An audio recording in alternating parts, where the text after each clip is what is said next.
جی سر، آخری شیخ یہ بات ہے، ایک چھوٹی سی کوشچن بناتا ہوں۔ کتاب ہے رجال کشی، اور جز اول ہے صفحہ نمبر 2، حوالہ حیات القلوب ہے، وہ جلد نمبر 2 ہے، یعنی بات ایک ہی ہے لیکن میں ویسے کتب کا نام لے رہا ہوں۔ اور اس میں یعنی یہ حدیث جو ہے امام باقر علیہ السلام سے ہے، اور جو رجال کشی ہے امام جعفر علیہ السلام سے ہے، اور سلیم بن قیس ہے، صفحہ نمبر ہے آگے 162 آئی تھنک۔ تو اس میں ان 3 کتب میں مختلف یہ وارد ہوئی ہیں، یہ اقوال ملتے ہیں کہ یعنی کہ حضور علیہ الصلوۃ والسلام کی رحلت کے بعد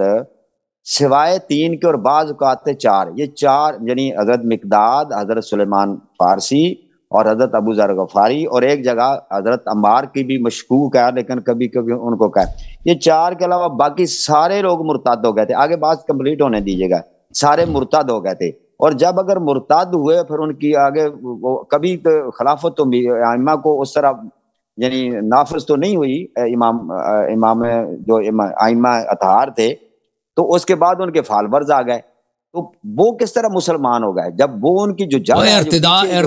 ارتدہ میرے بھائی، مرتدہ کا ایک مطلب ہے جو مسلمان لیتا ہے نا کہ دین سے چینج کرنا، کافر بن جانا، ایک معنی یہ لیتے ہیں۔ ایک ارتدہ ہے جو یہ اصطلاحی معنی ہے، یہ لفظی معنی نہیں ارتدہ۔ ارتدہ کے لفظی معنی پلٹ جانا، لوگ پلٹ گئے، ٹھیک ہے نا۔ اس دیکھیں یہ احادیث کو سمجھنا چاہیے کہ بہت ساری چیزیں احادیث میں ملتی ہیں کہ اس زمانے میں اصطلاحات قائم نہیں ہوئے تھے۔ ابھی ہمارے زمانے میں بہت سارے دیکھیں، ہمارے احادیث میں بہت ملتا ہے وضو ہوتا ہے دھونے کے معنی میں، وضو کہ کھانا کھانے سے پہلے وضو لے لو، وضو کرو بھائی، کھانا کھانے سے پہلے وضو کرو، یعنی کیا مطلب وضو لے لے، میں نے ہاتھ سر پہ مسح کریں، پیروں پہ مسح کریں، یہ کریں نہیں، اس کا مطلب ہے کہ ہاتھ دھو لو، وضو کرو یعنی دھو لو، ٹھیک ہے نا۔ تو یہ احادیث میں کیونکہ وہ دیکھیں وہ زمانہ کیا تھا، وہ زمانہ شریعت کے ابتدا کا زمانہ تھا، یہ جو الفاظ جو ہیں یہ ابھی اصطلاحی معنوں میں اتنے پختہ نہیں ہوئے تھے، اور اتنے ان میں کہ ابھی ہم سنتے ہیں نا ارتداد، تو صرف ایک ہی ذہن میں آتا ہے کہ بھائی مرتد ہو گیا یعنی دین سے ہی نکل گیا، دوسرا دین اسے اختیار کیا۔ یہ ارتدہ کا مطلب یہ ہے کہ یہ لوگ پلٹ گئے، رسول صلی اللہ علیہ وسلم کے فرمان سے پلٹ گئے، ان کے حکم سے پلٹ گئے، ٹھیک ہے نا۔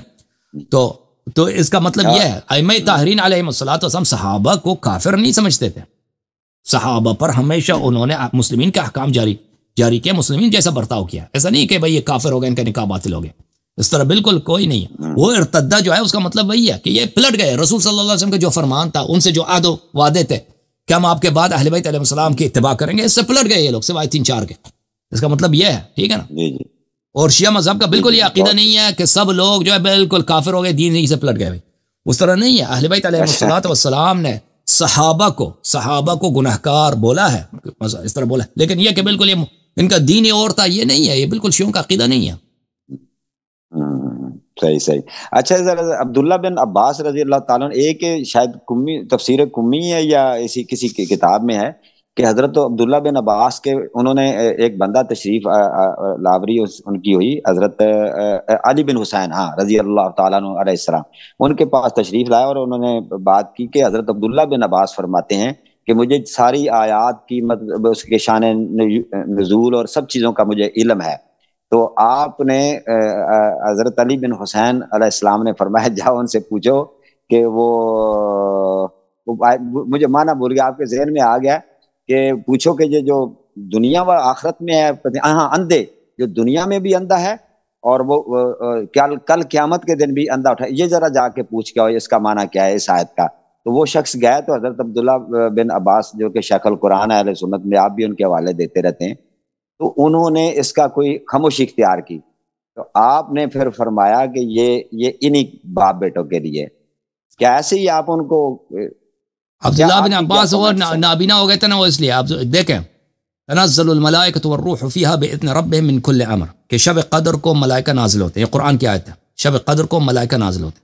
جب تک رسول صلی اللہ علیہ وسلم تھے تو یہ رسول صلی اللہ علیہ وسلم کے پاس نازل ہوتے تھے، ملائکہ آتے تھے، تو رسول اللہ صلی اللہ علیہ وسلم کے بعد یہ ملائکہ جب نازل ہوتے ہیں تو کہاں جاتے ہیں؟ شب قدر کو، کیونکہ قرآن کی آیت ہے کہ ہر شب قدر کو ملائکہ نازل ہوتے ہیں۔ تو عبداللہ ابن عباس نے یہ جو ہے یہ آیا امیر المومنین علیہ السلام کے لیے اس پہ شک کیا تھا، اس نے شک کیا تھا، تو اس وجہ سے وہ نابینا ہو گیا تھا عبداللہ ابن عباس، ٹھیک ہے نا۔ عبداللہ ابن عباس وہ اس نے ولایت کا انکار نہیں کیا تھا، وہ اس بایت کے کہ شب قدر کو یہ ملائکہ نازل ہوتے ہیں، یہ میرے چچا کے بیٹے امیر المومنین علی علیہ السلام کے پاس آتے ہیں، تو اس بات پہ کو اس نے تائید نہیں کیا تھا، تو اس کی وجہ سے ایک ملک نے اس کے آنکھ پہ اپنے پر لگائے تھے، اور وہ ملک کے ضرب کی وجہ سے عبداللہ ابن عباس نابینا ہو گیا تھا، آخر تک نابینا تھا، ٹھیک ہے نا؟ تو یہ عبداللہ ابن عباس نابینا ہو گیا تھا، ہاں اس کی وجہ یہ ہے۔ تو اہل سنت میں اس واقعہ کی کچھ ہے حوالہ؟ نہیں یہ جو آپ بیان فرما رہے ہیں میں نے نہیں دیکھا ان کے ہاں، ان کے اچھا شیخ بہت شکریہ، اللہ تعالیٰ کو السلام جی سر، الحمدللہ، آپ بتائیں آپ ٹھیک ہیں؟ اللہ تعالیٰ کا بڑا احسان ہے، تھینک یو سر۔ سر پاکستان سے میں بات کر رہا ہوں، لاہور شہر سے۔ اچھی جناب، اور اچھی بات ہے کافی دیر سے میں آپ کو فالو کر رہا ہوں، آپ کی ویڈیوز وغیرہ کافی دیکھی ہیں، مناظرے وغیرہ کافی دیکھے ہیں جی سر، اور لوگوں سے بھی، میرے دوست احباب ہیں ان سے بھی میری اسی چیز پہ بحث ہوتی رہی ہے کہ اگر ہمارے فقہ اہل سنت کے علماء اگر وہ حق پر ہیں تو آج تک وہ مناظرہ کیوں نہیں جیت سکے؟ اگر وہ ایک انسان کوئی بھی ہے وہ ہمارے صحابہ کرام کو برا بھلا کہہ رہا ہے، ان پہ کسی بھی چیز کا الزام لگا رہا ہے، تو کوئی آئے سامنے بات کرے، کوئی ایسی دلیل پیش کرے جس کے ساتھ ہمیں واضح ہو کہ ہم حق پر ہیں۔ صحیح۔ تو اللہ آپ کو اس ساری باتوں کو، آپ کی ویڈیوز وغیرہ دیکھ کے اور ساری چیزوں کے بعد میں مذہبی شیعہ کا اسلام قبول کرنا چاہتا ہوں، تو مجھے کلمہ پڑھا دیں آپ۔ اللہ آپ کو بہت سلامتی دے، اللہ آپ کو بہت عزت دے میرے بھائی۔ بسم اللہ الرحمن الرحیم بولیں۔ بسم اللہ الرحمن الرحیم۔ اشہد ان لا الہ الا اللہ، اشہد ان لا الہ الا اللہ، واشہد ان محمدا واشہد ان محمدا صلی اللہ علیہ وآلہ وسلم صلی اللہ علیہ وآلہ وسلم عبدہ ورسولہ عبدہ ورسولہ ورسولہ واشہد ان واشہد ان علی ابن ابی طالب علی ابن ابی طالب امیر المؤمنین امیر المؤمنین وخلیفۃ اللہ وخلیفۃ اللہ وخلیفۃ رسولہ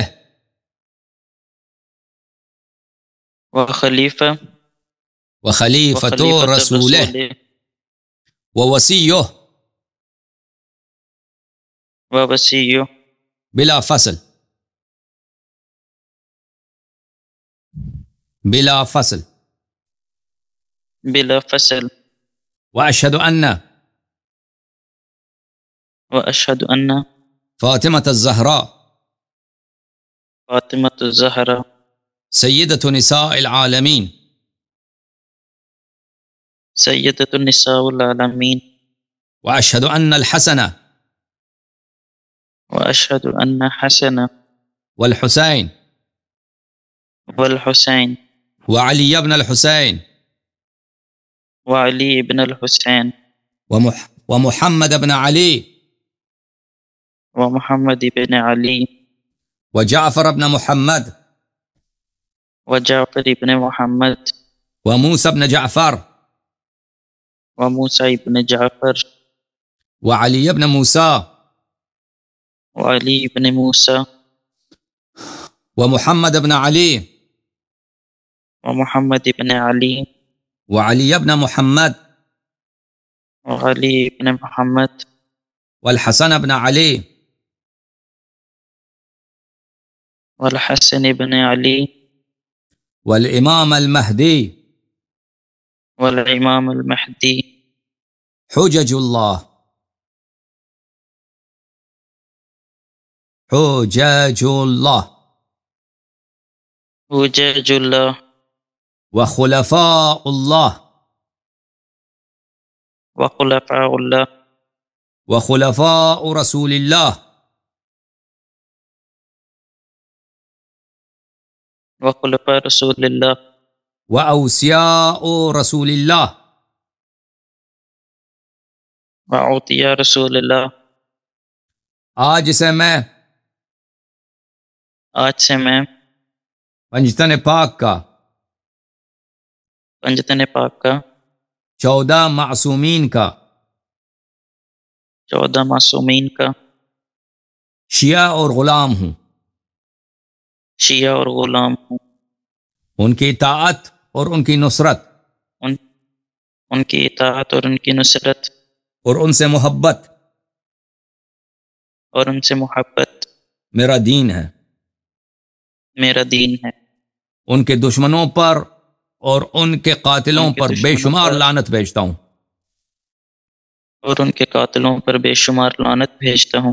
اللہ تعالیٰ آپ کو بہت سلامتی دے، اللہ تعالیٰ آپ کو طول عمر دے اور زندگی میں بہت کامیابی عطا کرے، بہت مہربانی۔